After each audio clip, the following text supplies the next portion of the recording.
What's up, Rockstars? Today I have the pleasure of talking about Six Siege, the board game. That's Mythic Games' latest board game based off the very popular video game Rainbow Six Siege. And really, we're just going to talk all about it. We're going to talk about how to play it in a quick kind of overview just so you kind of know what's going on. And I'm going to dive deep into all the game mechanics and tell you exactly what I liked and didn't like. So stay tuned for all of that.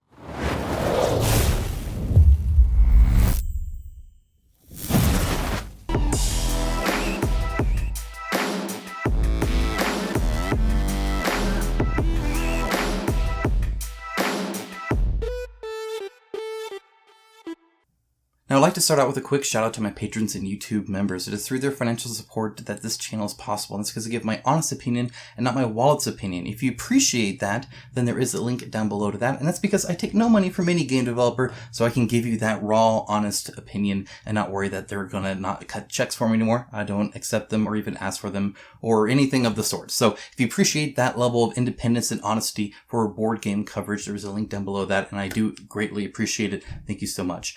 If not, though, that's fine. I get it. I understand. A like, a subscribe, just a comment saying this video is helpful helps a lot. This is a community-driven board game channel where I make these videos for you guys. So as long as I know that they're helpful and that I'm doing a good job, then I will keep on doing it. So I very much appreciate it. Now, let's go on and, again, just go over a quick overview, and then we're going to get into the nitty-gritty. Now, this is a detailed review, and it's fairly long, so if that's not your case and you don't want that much information, I can save you some trouble. Just leave a like on the way out because I saved you some trouble. I have a blast with this game. This game is incredibly fun, and I want to play it every single day. It is very, very, very enjoyable. There are a few problems, but nothing's perfect. We're going to go over all that soon, but just as an FYI, if you don't want to watch 40 minutes or however long this video is going to be, there you go. You're welcome. Again, just leave a like, and I do appreciate it. Okay, now, let's actually talk about the game and just kind of generally, quickly, how it plays. Okay? So, in this game, you have attackers in blue and defenders in orange. The defenders start on the game board. The attackers start outside of the game board. The attackers always have initiative, which just means that they go first, okay? The defenders, because they're defending, have a lot of setup things where they're trying to just be more defensive. You have 3 different game modes. You either have a control area. We have to control different areas depending on the round that it's actually kind of progressively changes. Kind of like a moving king of the hill, essentially. It gives you kind of victory points depending on the number of rounds that it's activated. Then you also have a bomb defusal and a hostage rescue situation. So you're trying to do kind of those different things. Now, there's a main floor and then an upper floor, but the upper floor is kind of abstract. We'll talk about that in detail in actual game mechanics. I'm not too focused on that. Suffice it to say, though, you can use it to kind of move around. Think of it like, moving around and then coming back down a ladder, or either way, it's a good movement area. You can also Overwatch in it. Speaking of Overwatch, that's what you're going to be doing a lot. That's what these little tokens are for. Overwatch just essentially means that you are able to shoot somebody outside of your turn, if they're in your line of sight. So if somebody moves in or bursts down a wall and you're pointing your gun at the wall, well, you can shoot them real quick, even if it's not your turn. Speaking of turns, they are timed. So there is an optional app, but a much preferred app where you can actually track your time. It's essentially a glorified stopwatch, but it also keeps track of how many people you have, because you essentially get, let's say, a minute per person or something like that. So as people die, you get less time, so you don't have more time with less people. It's the same kind of time limit there. And that time limit's really just there to kind of push the envelope to constantly, make you feel like you're trying to go quick, right? Which, again, I'll talk about in detail later. So what you do is you activate a person by flipping their little activation token thingy to show that you activated the person. And then you get a free movement plus 2 actions. That action can be to run, so move some extra. It could be to shoot. It could be to destroy a wall or something like that. There's destruction here. Maybe to get to a different area, to interact with an object, and a few other things that you can also do. There's some action skills and whatnot, but that's pretty much it. You're just going to be moving and shooting and doing different actions, but you can't do the same action twice, and so you can't just sit there and just shoot people. It's a little bit more tactical than that. You can't just kind of spam things too much. But that's really it. I guess when you attack somebody, you pause the timer and you roll some dice real quick. Your dice are based off of a range. It's 1 to 3, and then 4 to 6, and then 7+. So depending on how far away you are, they do different. Some people are better at close range, some people are better at middle, and some people are better at long. And really, that's kind of the gist of it. I know that's a quick overview, but that's really it. You're just trying to win by either defusing bombs, capturing or rescuing hostages, or fitting and not, holding them or, making the bomb go off, the reverse of each one, or controlling different, control points over the area. And then again, you're doing that with just doing 2 actions and a move, and you activate 1 to 3, operators each round. So there are 2, turns in each round, or 2 rounds in each turn. Those are always kind of flip-flop depending on the game you play. I don't know which one they do. When it's on the one thing, you activate your people. You have 2 chances to activate 1 to 3 people. And that can be advantageous because maybe you want to activate 1 and keep the others. But then if you only have 3, then one person didn't get to activate at all. So maybe you want to do 2, maybe you run out of time. There's a variety of things. Let's go in and dive into the actual review part of it, because that's really what I'm excited about. First things first. Obviously, the table presence is amazing. This game looks good on the table. This is just a prototype, of course, but it looks really, especially once you start like throwing smoke down and just, it looks really, really cool to be able to just look at all of this. And it's definitely an attention grabber. I guarantee if you play this in a friendly local gaming store environment, there are going to be people kind of eyeing what you're doing and what you're playing and asking questions, because it definitely gravitates towards that with all the 3D component elements and the destruction, and then the, nice minis on it and the rapid movement, especially with the timer, you're going to be moving things very fast. And, it's definitely something where if you see it played even in a public setting, you're going to be like, what are they playing? What's that? Looks really good. Really, really sexy. I really, really like how this looks. Like it just kind of oozes that premium kind of, cool feel to it. As a tabletop gamer as well, I definitely appreciate, different terrain and stuff like that. Just immerse you in there. And it really does. When you're looking at this, it almost feels like you're not looking at a game board. If that makes sense, it really feels like you're there. I'm sure you've played games where, whether it's the art or the miniatures or everything in between, where it just kind of puts you in a mindset or a zone. This very much does that. I'm very much here in this, going to this room and then moving up here and busting through this wall and ducking behind this desk. And it just adds so much to it than if it had just been pictures. So definitely a plus there. Now, additionally, one of the nice things is the changing kind of layout of everything. So when I place this smoke here, now that's different. And then I bust through that wall. And so now this wall is open. And then, if I do this again over here, now suddenly there's a long kind of line of sight here. So suddenly, where this was just a confined space, there's now this long, almost hallway that you can shoot through, as you can see through all of that or move through it. So suddenly, instead of the map being this way, now it's this way. The evolving map and how that works really makes this feel like each map is almost worth like 5 maps. Like, I'm not even kidding. It's really, really good because you can customize it even in the setup. Like, these are actually from a defender who kind of make a stronger barricade that's harder to kind of block. And so you can like do these really hard blocks on the ways up and down, so it's really hard to get there, so there's less options there. It really does make it to where you can put barricades and stuff. There's electrified barbed wire and all kinds of junk. It really makes it seem like a different layout every single time. It's a very smart way to do it. A lot of times dungeon crawlers and board games and all that kind of stuff leave a lot of overlays and stuff like that to kind of make a meandering thing. What this does is it makes it a finite space that you can kind of use and then just change things in it. It reminds me a little bit, well, I guess not a lot, but a little bit of like Arena the Contest or something like that, where you have an arena, but then you can put walls here and teleporters here and do this here. So while it's the same basic area, it's changed every single time. It's closer to that, I guess, but it evolves over the course of the gameplay, which is something very unique and very nice. It's almost like a procedurally generated dungeon that you have control over procedurally generating. So you can pop the smoke here to make a wall here. You can open these walls here. Or you can bust through here to now just have a direct access here. Or you can go and bust this wall here because there's a little point over here, so you can quickly go in there and come in this way if it's blocked off over here. And eventually you can even break down this wall here. Now suddenly you're into this area here. And it's just very, very nice to be able to control that, right? You can have a little thing that electrifies people. You can put it right there so nobody can go into that hallway.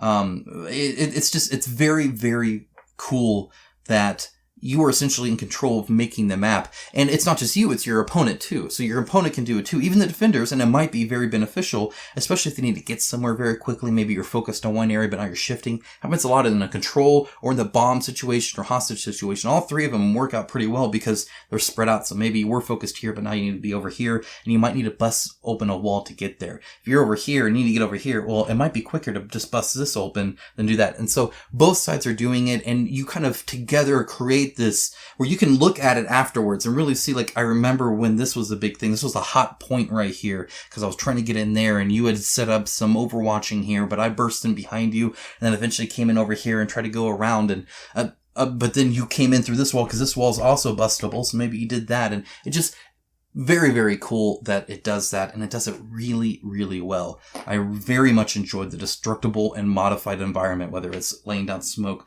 whether it's setting up barricades, whether it's overwatching in certain areas could even do it, or having Mute do his thing where you can't send drones in and can't do gadgets, and just, or going upstairs and then remote getting rid of cameras and whatnot. Just a lot of cool things that just constantly you're interacting with this map in a very, very cool way. Now, I'd like to take a quick moment to thank my sponsor, Otis. Now, Otis I've never shared before, so I want to tell you a little bit about it, but it's essentially a stock market for cultural assets. Essentially, anyone can go on here and buy stock into a cultural asset like this Charizard card here, this Top Sun version of Charizard card. And if you don't know what that is, well, Otis will actually tell you a little bit about it, what Top Sun means. It'll tell you how many are in the market, what they're selling for, all that kind of stuff, so you can make an informed decision. But essentially, you buy stocks or trade stocks with other people. But I love here how it has risks. I love here how they just tell you everything about it, what makes this relevant, why it's interesting.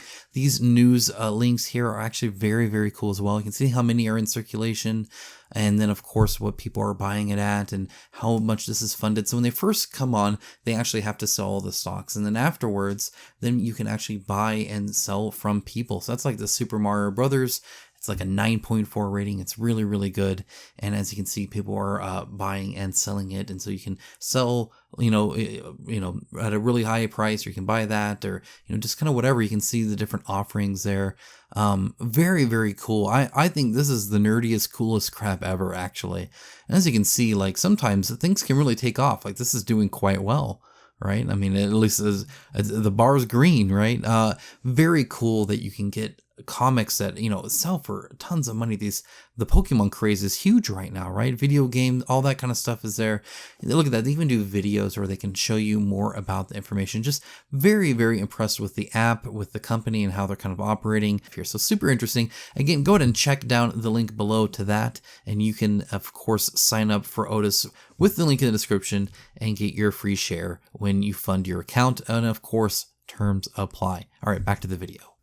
Okay, now I know this is going to be a big point for a lot of people because I just talked about how granular this is and about how focused it is that you're behind a pool table in the little middle room and you're going through, you're shooting into the kitchen with the stove top there, and how it has this like crazy in-depth, like really strong view of like just theme. And then it has this upper floor. Now the upper floor is just two spaces. It's an abstraction. And at first, I really, really didn't like that idea. As I was reading the rulebooks, I was looking at the map, I thought that's the dumbest thing Mythic Games could do. Why would you focus so much on this? And then the upstairs is just some two little places where people pretend to be near each other and can shoot and do, like, why would you do that? It's so dumb. I ended up loving it. I think it works great.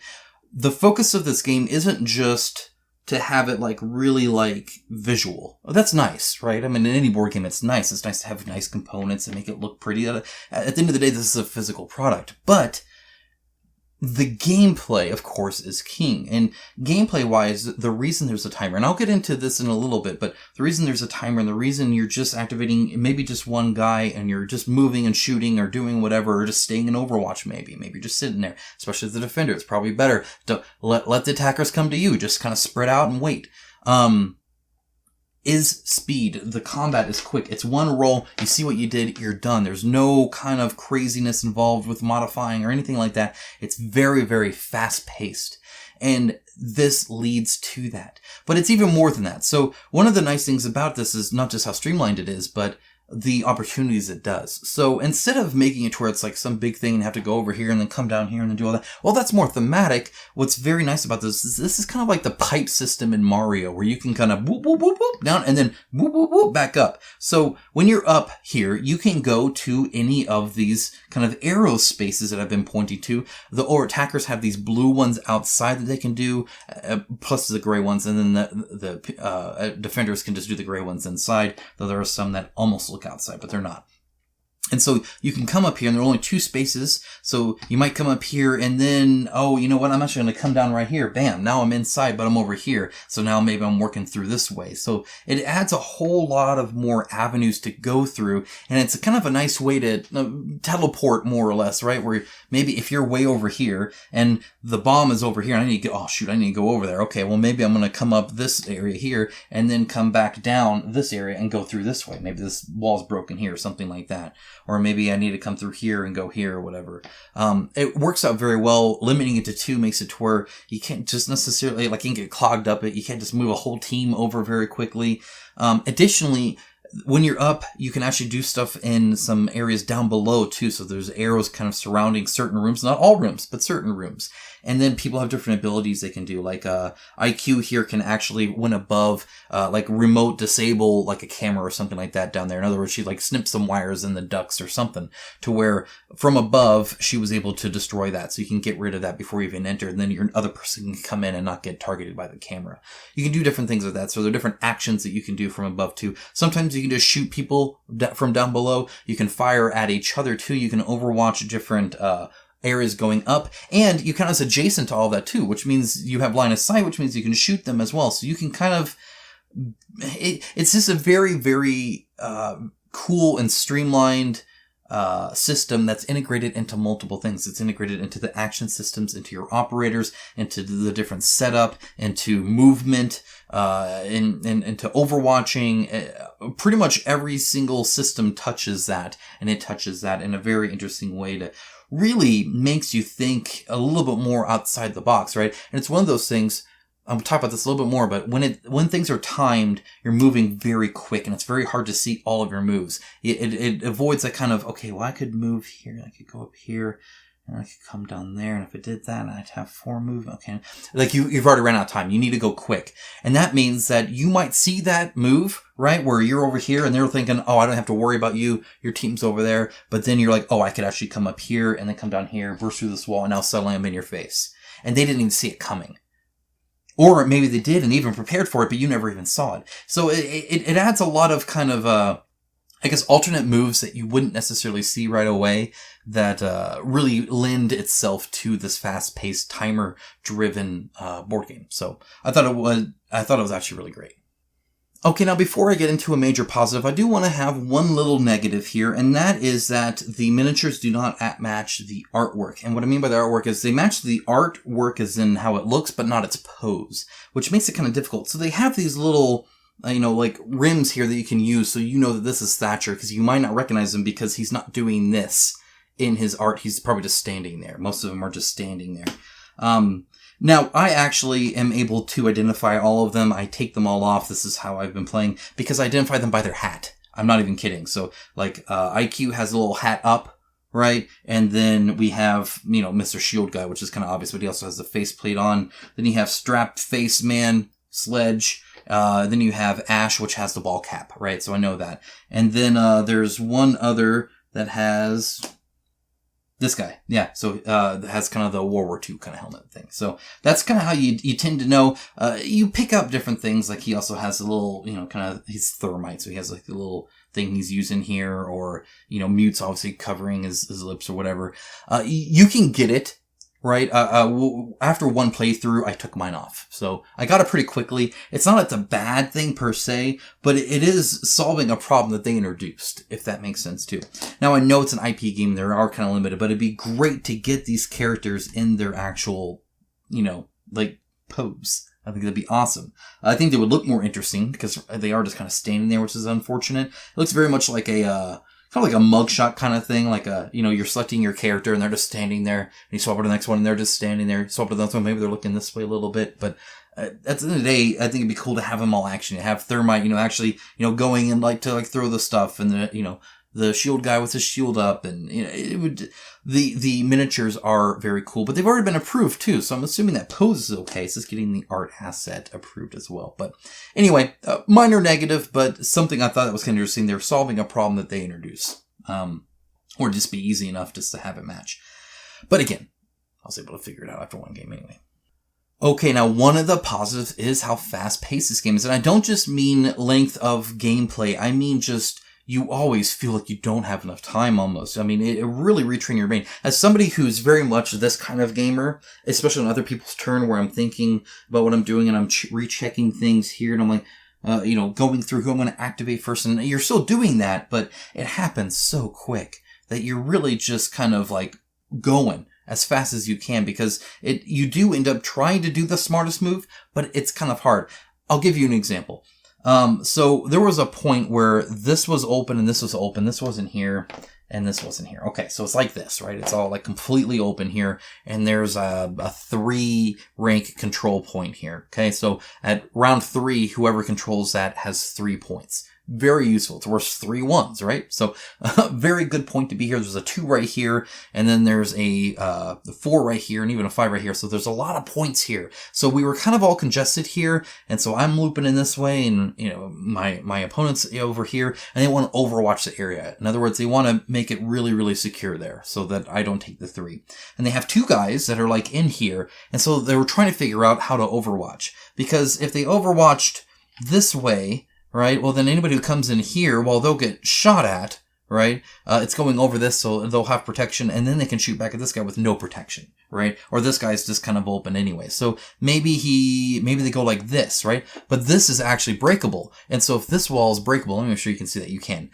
If somebody actually just broke this wall, well, bam, they're just going to shoot him right there. He's blocking line of sight that way, but they can shoot him even though he's overwatching that way because it's in his back. So that's not viable either. So you can't have your back to there too much, right? At least not enough to where he's blocking line of sight, right? So he can't be here, he can't be here. And so you're trying to figure out the optimal, except you're not because you're timed. So instead of goofing off with, okay, if I move this guy, maybe he moves here and he's leaning. Maybe he's leaning in there.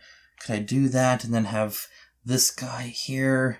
No, but then the line of sight goes through him anyway, so maybe they just need to be real close to each other like this so that they're not really doing it, and then I can get somebody as instead of doing that, you're just trying to do it, and so you might do it wrong. You might set it up like this, right? This is exactly how you would do it. This is how they actually did it. So they leaned to this guy, right? Just so he could get a clear line of sight, because you kind of draw a line of sight to both if they're leaning. And this guy still has to shoot through it, but that's just how they set it up, because again, they don't have enough time to really futz around with like the perfect suit. And I was here and I was able to actually see, oh, you know what? He didn't notice.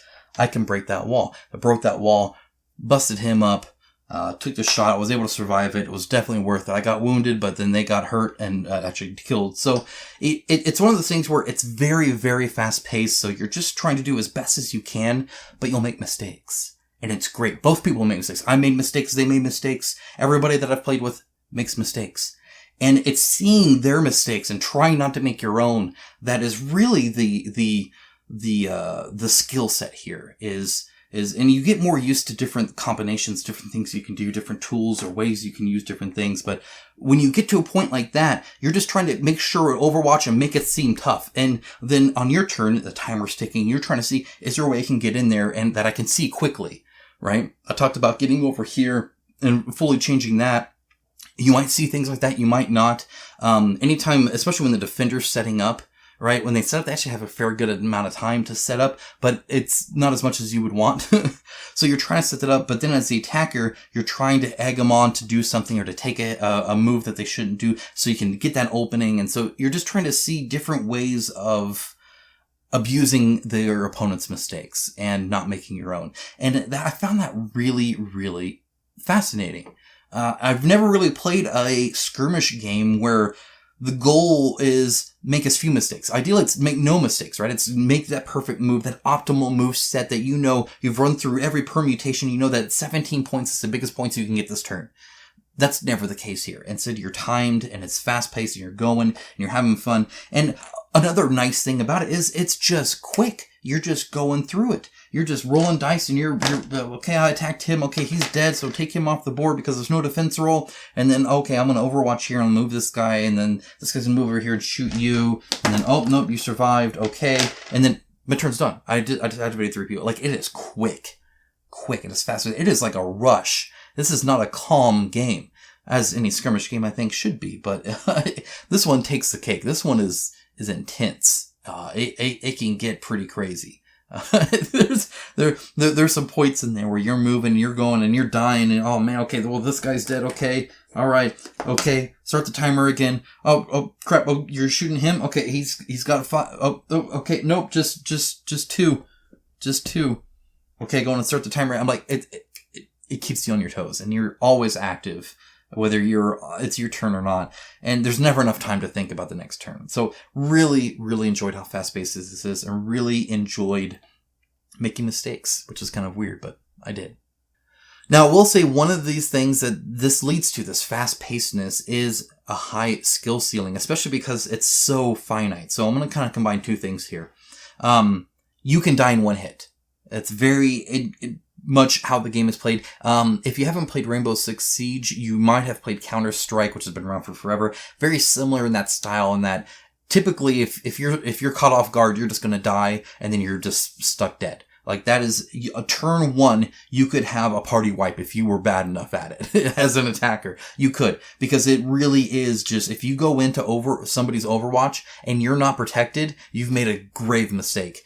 One of the biggest things the attackers will do, right, is something like this. Like, let's say that this guy is over here, right, and he's Overwatching this way, okay? And you're like, oh no, this is good, so I have this sledge guy who's really good at melee, so he's just gonna come boop boop up here and then down here, and then hey, guess what? I'm gonna pound you in the head, and you might even kill Mute. Screw you, Mute, you're dead now. But now you're stuck in the open. You have no cover of any kind and you're out of action. So he's stuck there while the opponent can now come and just shoot him freely or get an Overwatch on him or do whatever they want. It doesn't matter. You're just stuck out in the open. You never want to be stuck out in the open. If you push that far just to get that kill, it's going to be a 1-to-1 kill death ratio because you're going to kill him and then you're going to get killed.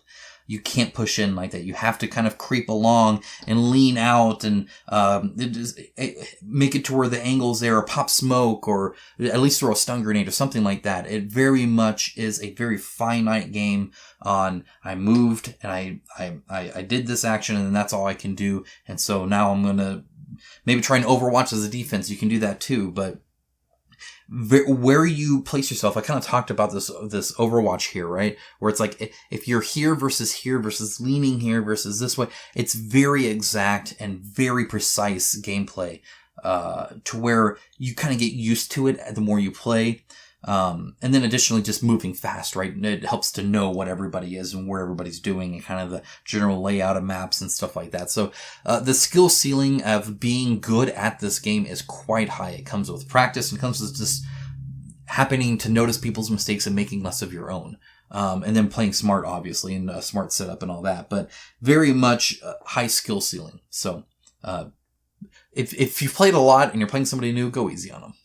Now, I don't know if you've noticed or not, but I've been pretty much describing the video game too. There's a high skill ceiling, it's fast paced, it's dynamic, it's fun, it's all of those things. It captures the theme well. Whether it's putting you in the game, whether it's destroying walls, whether it's attacking from above or from below, or whether it's, working as a unit to get to a certain area, or just the fast paced frenetic action of it, dying quickly, all that kind of stuff is very much the video game is based off of. So it captures the theme and the IP well, and I think those are two different things. The theme is just first-person shooter, skirmish style, team versus team, tactical combat. But then the specific siege part of destroying the different things, of having the operators with unique things, of having defenders have all these different tools and attackers having these different tools, all that kind of stuff is very much in the IP, but really captures the theme as well in a very good way. I thought it did an outstanding job of that. Okay, let's talk about how different all these operators feel, because at the end of the day, they're going to be offering different operators. I'm sure in the Kickstarter, they're going to be offering more operators. That's just kind of, they should anyway. And so the operators actually do feel different. Now, feels an asterisk there, because heroes can be different, but they don't feel different. A feeling is something that actually, like playing a healer versus a tank in a video game or something like that, right? Where while you're all attacking and doing different skills, how one operates fundamentally is different than another one, and not just on paper, right? A lot of games have it to where, well, considering you're always just doing the same actions, whether you do this one differently or not, you can have variety without that feeling, but these feel different, and that's only thanks to their tendencies more than the actual operator actions. And what do I mean by that? Well, at the end of the day, you're moving and then doing two actions, and those actions are always the same except for your skill action. But even then, activating skill action isn't a different mechanic. It's not oh, I get to re-roll dice, or I get to, hop over people checker style, or whatever it might be. I don't know. But the tendencies are there. So for instance, Sledge does prefer melee, so you tend to be moving up with him and then attacking people right in their face. Or you have, IQ here who can disable stuff from the top, and so they're typically up above here doing this kind of stuff. So when you're IQ, you're typically not down here in somebody's face, you're kind of up here doing things here. Pulse is the same way on the defender side, actually more so, because he can actually, attack people from above a lot easier. Or, you might have Thermite here that can just blow up a bunch of stuff. So you want to, just kind of, he's the one destroying all the different things and not really attacking as much if you can help it. He's kind of more, making sure the space is there. So they tend to be doing different things like that. Blitz here with his, Shield always being kind of tanky tends to just sit there and defend a position of some kind of value, whether it's, this kind of nice hallway attached to 3 different rooms here or something like that. You tend to find him leaning in, having heavier light cover all the time, as he's just kind of, controlling an area more than going on seeking enemies, if that makes sense. A lot of times I find him in the rear. In other words, trying to make sure people aren't coming from a certain direction so I can focus on another one. So they tend to have a different feel in that sense. Now, what that means is, while there's different feels, there is a finite amount of it. I hope I'm explaining that right. Where it's not that Ash feels wholly unique. It's that the type of character that Ash plays as feels unique. But there could be other operators that play like that. And this is mostly talking about the attackers. So one of the negatives, well, it's not even so much a negative, but the defenders have a lot less variety to the feel of their characters or their operators. That's because a lot of their things are set up. And so instead of having a lot of, I get to go up here and do stuff from above here, which they do have pulse. But and instead of that level of variety that a lot of these do, Sludge can literally just burst through an area and attack someone. And not everybody can do that as well as him. A lot of theirs is set up, like being able to set up these walls, or being able to add bulletproof cameras, or lay down barbed wire, or do whatever it is that they're doing. A lot of it is pre-game, and then it's done. That's not really an action. It's not really something you're doing. It's not that feel. Well, they're different. They don't feel different. So the attackers have a bit more advantage there. And they kind of go into categories, kind of like I said, tank and healer, right? You can have multiple tanks, but often enough they just all feel like a tank, as opposed to something wholly unique that's a crazy variety difference. So at least of the operators I've played with here in this prototype, again, they could be adding more. Maybe there is a little bit of variety there, but I kind of doubt it, and I kind of hope they don't, because a lot of times to get that variety, you have to add gameplay mechanics. I don't think they need to layer on more mechanics here. I think what they have here is streamlined and runs smooth, and runs fast, and I'd hate to muddy it up by making it overly complex or overly difficult, or, oh, you're using that operator from the stretch goals, that's right, he comes with this wholly new thing that we have to deal with that acts differently than the rest, or, what, I don't know what it is, but they don't need to do that. So I'm kind of fine having them compartmentalized a little bit, and then it's just, do you prefer the guy that lays down, barricades like this, or barricades like this, right? Or something like that. There's variety, but it's not, wholly mechanically different. And I'm actually okay with that, but suffice it to say, at least right now, from what I can see, they do feel different for the most part. Now, I've mentioned setup a few times. Let me go ahead and talk about that. So when you first are starting it, you have a timer, and the standard is like 20 minutes for the defender to set up. And then like 5 minutes for the attackers. Because the attackers are just setting up around here. The defenders have all these different setup actions that they can pick, where it's like, hey, like, the castle can replace these, and he can either do single ones or single ones or double ones. And he can either add these, so like maybe there wasn't a wall there, well now there is, right? Or he can replace them, like, oh hey, this was, just an easy yellow, well now it's an orange, now it's stronger, right? So he can replace or change or, add new ones, essentially, that are stronger. Or, Mute has these different tokens. I don't see where they are right now. I got stuff everywhere. But, where essentially it can make it to where gadgets can't go there. Very good against, like, drones from an attacker or certain operators that might have something as well.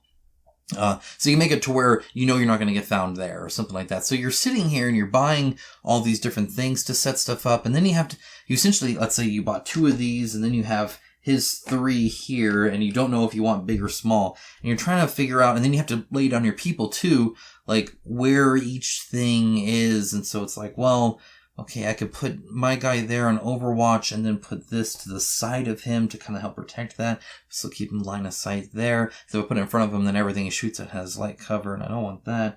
And then I could just close off this section, or I could replace this one and just keep him out that way. Or maybe I do both. Maybe I put one here, and maybe I actually put one here, and upgrade this one. So now this whole area is closed off. Or maybe this one stays here and I put this one here. Now there's just walls galore over there. It's really locked down. My guy in there is fairly stuck in there, but it means anybody coming in there is going to get hurt and, as well. Maybe that's the case. There's so much opportunity for that even 20 minutes, you're going to end up like just having to deal with it, and be like, okay, I guess that's where the I'm going to put the barbed wire there, whatever, right? Or the electrified one, because it does everything adjacent. Well, maybe I put it here, and then it could get here, and here, and here, and here, and here, and so that electrifies that whole area, so nobody wants to walk through there, right? As opposed to here, which I could do too, which then gets kind of the entrance of every single one, but it doesn't quite, block every, as you can see, it very much depends on where you put different things, and it can take a while. 20 minutes is 20 minutes of setup just for one side, assuming they take it all. I normally do, though, when I play Defenders anyway. And it does involve some gameplay, right? Obviously, the Defender is definitely involved. The game's already started with setup for them, right? The attacker watching the Defender do that, you're definitely interested in that. You're thinking different things. I was never sitting there bored while they decided what to do, because either they're doing it or I'm talking to them and annoying them while the timer's going. There's no rule that says don't talk. But it can take a while. So setup can take a while. But it does involve some gameplay too. And it's not just set up like, oh, go read the map and set this here and do that. Now, of note, and this is just a note, they do have quick setups. So they do have this, hey, you want to play on this map and you want to do hostage? Put the hostages here, put all this stuff here, you're good to go, right? Quick and easy setup. You don't have to think about it, especially as a defender. You can skip that whole step. Everybody starts on the board, you're good to go. But typically that's not the case. The other thing that leads into this is actually these mock units here, right? So you essentially lay down for each of your operators 2 different tokens. One's fake, one's real. And so deciding where you actually want to overwatch, and because a fake person can't overwatch. The moment they're seen, the moment they would shoot, you reveal them and, oh, that was nothing, never mind. But you still want to put the fake one somewhere where it looks like you would want to have an overwatch. So you almost have to pick 2 different places that are good to overwatch and only pick one of them to overwatch. Unless what you can try to do is have 2 people essentially overwatching an area and have one of them real, one of them fake every single time, so you pair them up, right? But then you tend to know that they tend to know, okay, one of those people in there are real. So every now and then you kind of want to fake them out and be like, actually, nobody was in that room. That is a free room for you to have. But you didn't know that until you went in, or you put a drone in there or something like that for the attackers to be able to see. Once you have a line of sight to one of these tokens, you flip them and see if it's real or not, because you would know if somebody's there or not. So it's just, I don't know, it's kind of interesting that setup can take so long and still be interesting, I guess. But it's not mundane stuff. It's actual gameplay. But one of the fun things with that is actually picking out your inventory. So you have this kind of loadout. So first of all, you get to pick your operators, which, with this prototype, I don't have the most options. I have one extra person, essentially, that I get to pick from. So it's not as huge amount as people who actually buy the game will get eventually. But for now, that's still fun enough. But on top of that, you get this loadout. And so each person gets this. It's different for attackers and defenders, but you pick out 5 cubes and then you secretly assign them and then you both reveal it. So you're not countering each other too much, but you can get stun grenades where people are rolling less, or smoke grenades where you can block line of sight and do stuff like that. Or you can get some claymores where you can essentially block off an area and say, hey, come here and you get 2 red die damage, or, the different stuff like that. A breach charge. So maybe somebody who's normally weak and breaking stuff down, like Blitz, can actually just go burst through something very, very strong, and he's not where he normally would be able to go, or you can get these drones to go and try and figure out who the heck is where. So you can do kind of all that stuff, and it's just fun to pick that out, plus the operators, both those combined, plus then setup. It's just enjoyable to pick your loadout, or kind of what you're going into the game with. So I tend to enjoy that. And again, then, as a Defender player, that's setting all that up and making it all kind of work. It's just good fun.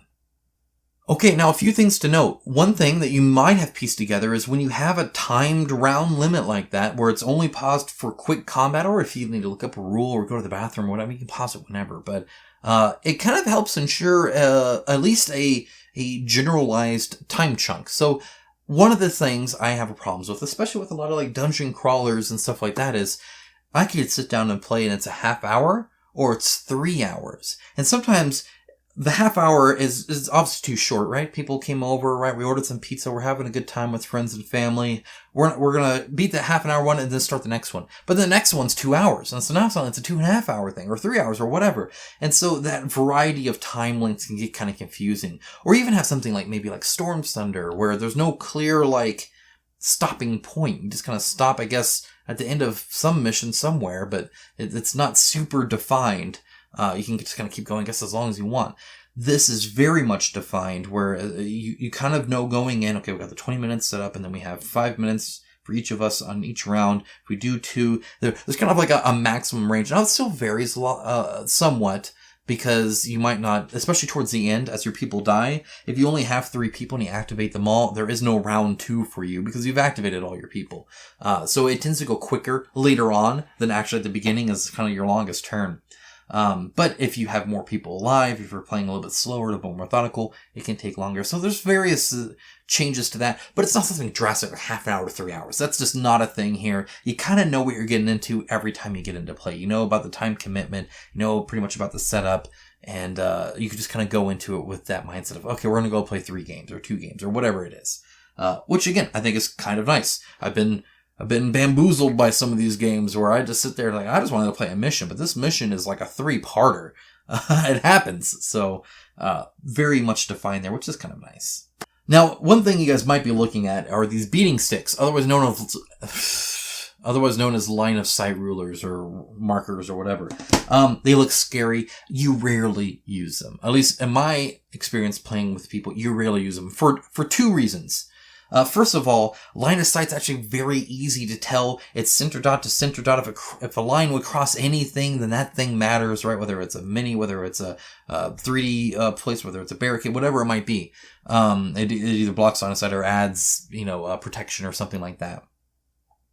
But it's quite easy. It's not like you're taking 2 corners and then making 2 lines go to 2 other lines. It's none of that kind of junk. It's center dot to center dot. Typically, you can just eyeball it. But even if it's kind of close, you tend just to make a call. And the reason you do that is because if you're wrong, it actually costs you time. And it's a significant amount of time. It's like 30 seconds. Which is, if you do that wrong once, you're already super rushed. If you do that wrong twice, you've just screwed over your entire turn, which may have even given up the game. So you tend to just kind of be like, okay, yeah, that's right or that's wrong. People tend to know, and then even if it is kind of iffy, you might just let it slide with whatever because it's not worth the negative penalty if you're wrong. These are actually, though, quite nice to be able to check because there's that little line, right? And so it says dot to dot, and you can do that exact dot to dot and see exactly where that line is, which is kind of convenient. Most board games don't offer that. So you just kind of have to, get something or, get another tile and lay the tile down there or just try and really eyeball it or debate about it for a while. It is nice to have a tool to definitely say yes or no. Now, using them is cumbersome, and that's because of this 3D terrain crap. So if I'm trying to shoot here, well, I got to move all of this stuff just to be able to now see if, oh, look, that straight line's straight. I mean, that's a dumb example, but it happens, right? Where you're shooting through a door or something like that, and then you have all this crap you got to put it all back. So, it's kind of a pain. You pause the timer, obviously, but they are a pain to use, but it's nice to have them. And honestly, again, it's not a very big part of the game. They could have omitted that, and I think it still would have actually played okay. So hopefully it doesn't scare too many people away, because literally, I've done it twice. It's not something you do very often. At least for me, I tend to be okay. I've played enough of these games to kind of know line of sight to where center dot to center dot's about as easy as you can get. It's the whole, two corners matching two opposite corners, making sure that they're both the closest or whatever. No. And then if you can see one line but not one line, then it's protection. If you not see both lines, it's not line of sight. If you see both lines, it's not that complex. It's just dot to dot. Did you make it yes or no? And then you just go from there. If you want to call it, you pause the timer, you measure whoever. If you were right, then they get a penalty for trying to shoot when they shouldn't have been able to. And then if you were wrong, well, then you shouldn't have called them out when they should have been able to. Instead of punish you get minus 30 seconds. So it can be good or bad. It just all depends. But definitely not a major thing there. Again, very rarely used. And actually, I'm kind of glad that they included it, because it is nice to use when and if you do need to. Okay, we are almost done. One thing I want to talk about is variety of the missions. So I only have the one game board here, but my understanding is there's probably going to be at least two, I would imagine, right? That's pretty standard is two. And I imagine they're going to have more. I don't know if those are going to be stretch goals or add-ons or anything like that, but with the changing board, right, there's already a lot of variety there. Like I said, each board is like having 5. I mean, seriously, the layout changes are significant. But the mission variety is nice too. So again, you have the control area, you have the bombs, and you have the hostages, and then you have both attackers and defenders, and then changing that plus it's just nice to have a variety of gameplay that I thought was quite nice, especially in something that looks so simple. And that's what's so nice, is it's not like there's a ton of stuff here. What you see on the table is just about everything I got. You guys can see the unboxing link down below if you haven't, but it's pretty much everything. There's a few minis I didn't take out and some other stuff, and there might be a few things off camera no, actually you can pretty much see everything. There's Pulse over here. But seriously, this is the game that I got, which is I think most of what you'll get core, minus stretch goals and all that, I'm sure, if they're doing that. But I get a ton of different gameplay with it. And it's not just the same old, right? It's this map, but then changed with 3 different scenarios in each one, plus an automatic setup or, a customized setup. And then I was very happy with the variety. And I felt that the 3 different modes felt different enough too. I was worried that the bomb versus hostage would be a little bit different. One of the nice things I think about the bomb is that the moment you flip it, you go into overtime and you have the one return. It's like once you get to that point, so you're really trying to prevent that point from happening. So as the defender, you're doubling down on those areas. You're don't come here as much as you can.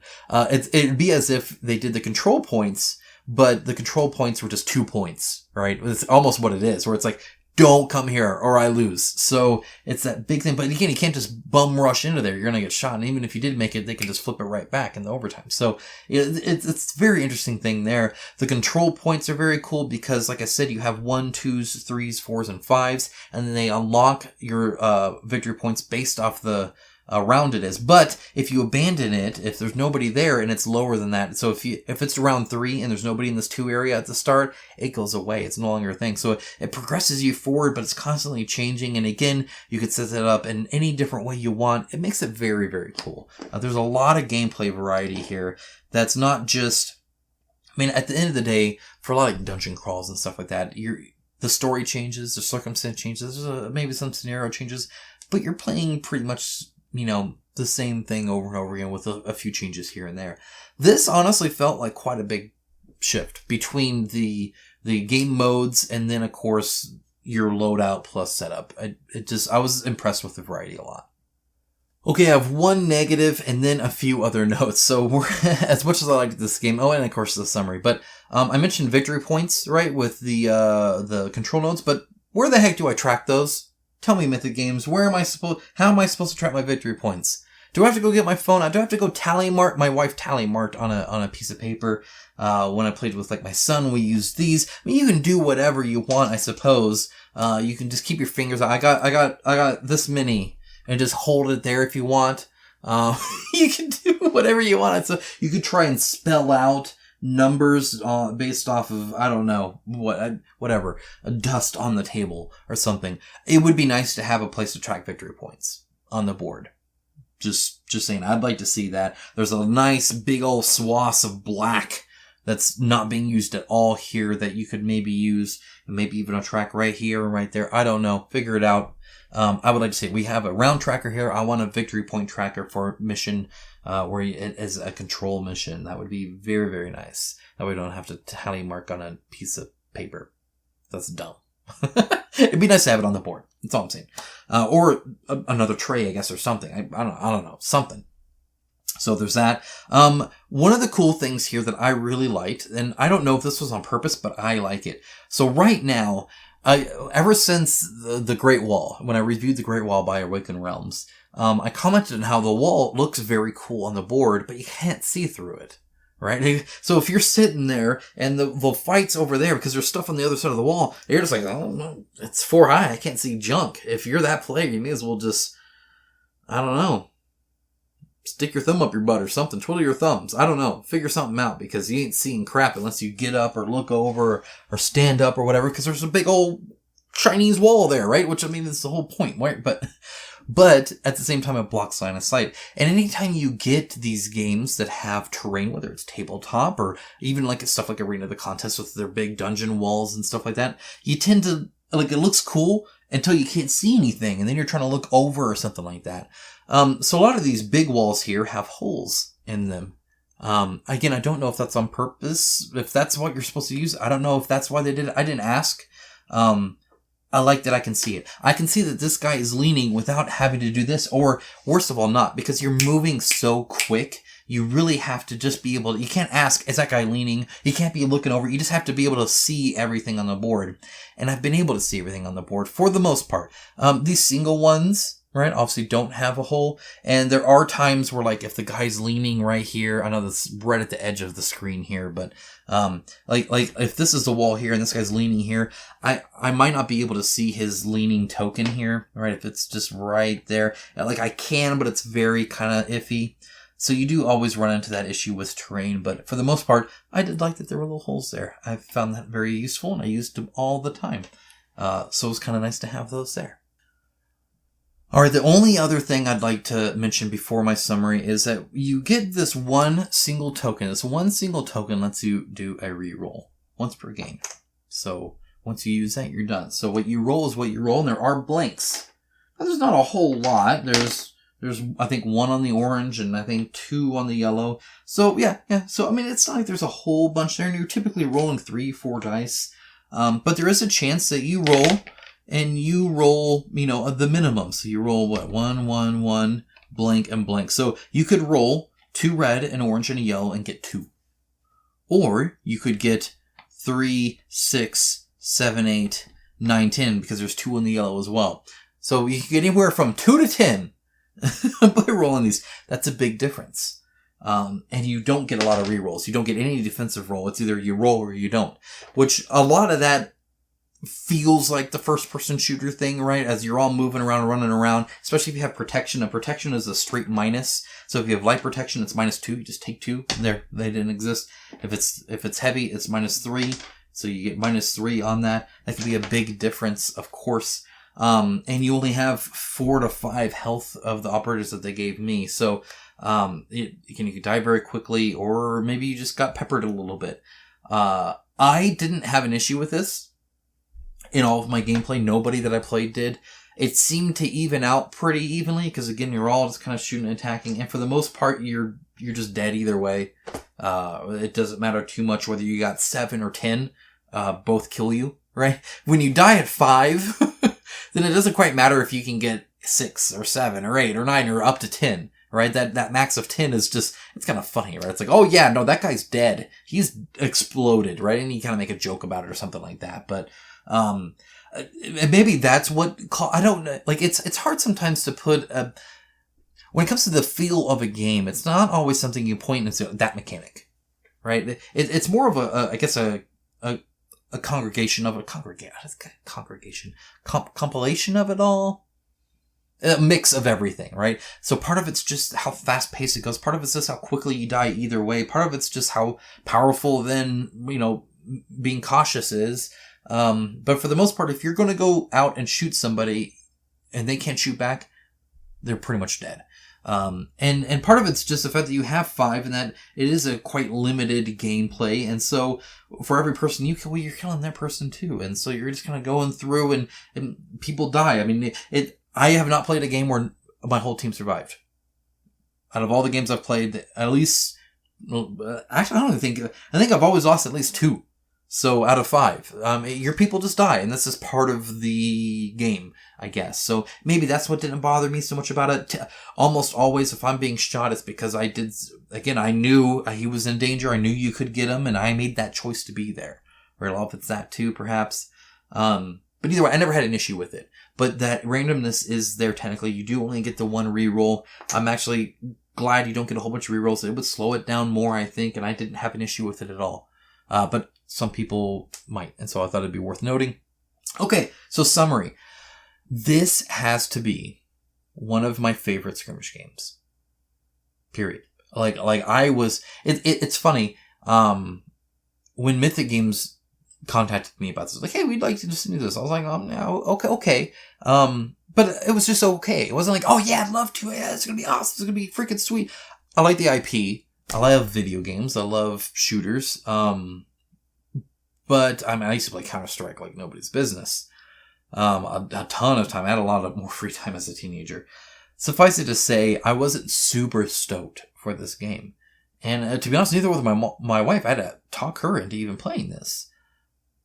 But her comment was exactly how I felt. And she said, you know what? I liked that a lot more than I thought I would. And I thought the same thing. It's so different than what I've covered on this channel before, right? It does have an app that you tend to use where you're using a timer and it's even a timer based and you're really going at it. But we had a ton of fun. Now she likes Counter-Strike and those kind of games too. So that kind of helps that we like that kind of Twitch based, quick, kill time shooters, and this is that in a video game or in a board game, but it's how tactical it is too. And we love games that reward smart thinking, and this one definitely does. If you are smarter at setting up that Overwatch than other people, then you're doing better. And when you set it up right, and you did, and the other person's like, crap, I can't get in there because you set it up so good, you feel good about it, right? It's like, it's just rewarding to even hear the other person react to you. When you're like, oh, okay, you really blocked that part off here, so I can't get in there. And you're like, darn right I did. Heck yeah, I did. Or they come in and they're like, oh, look, I got your guy. And you're like, yeah, you did. And you're dead too, right? I mean, like, you get that kind of enjoyment out of it because it's so tactical and so fast paced and brisk and just fun, and you're rolling dice a lot. But the dice combat's very, very good because you're just rolling the dice and then you see what you did. I did 3, 4, 5. It's a -2. I did 3. You have 4 damage left. That's 3. And then you're going again. In fact, I'm positive while they add damage to their thing because they don't need to do it. I'm working on my stuff. If I have to roll dice, I'll pause it anyway. So it's just very, very fun just to go through this fast-paced. Maybe it's hard to explain, and I don't know. But I really enjoyed this, like, a lot. I don't know if I'm saying the most quotable stuff ever. I know I talk kind of dumb sometimes, but I just had fun. And at the end of the day, isn't that what board games are for? It's just fun. It's just fun to come down here and set this up, and it looks so pretty, and it plays so smooth, and it's so quick. I don't even know what necessarily they have to do to improve anything. I guess there's one nitpick I didn't mention, that, like, when you set stuff up on the wall, it's kind of hard to define, like, which room it's in. And if it's in this room, then the standee's taking up space. So when you put your mini right next to it, it's kind of weird. It's a little wonky, but it's part of the, I don't know. If that's the worst thing I can say about a game, that's pretty good, right? I mean, I had a lot of fun. it's really, really enjoyable. Just kind of a blast to play, whether you're playing a full team or even partial. So it does do like where you're splitting it up, right? So it's like 2 people are on one team and 2 people are on another team. You can do stuff like that, which is kind of fun. But yeah, no, it's just, it's a blast. It's a good one. Highly recommend it. If you like good dice rolling, dice chucker, smart, strategic skirmish style board game, definitely look this up. This is definitely one to look out for. I can say that easily. And not feel like I'm running you down the wrong path or anything like that. Can't say enough how much I enjoyed this one. It was a lot of fun.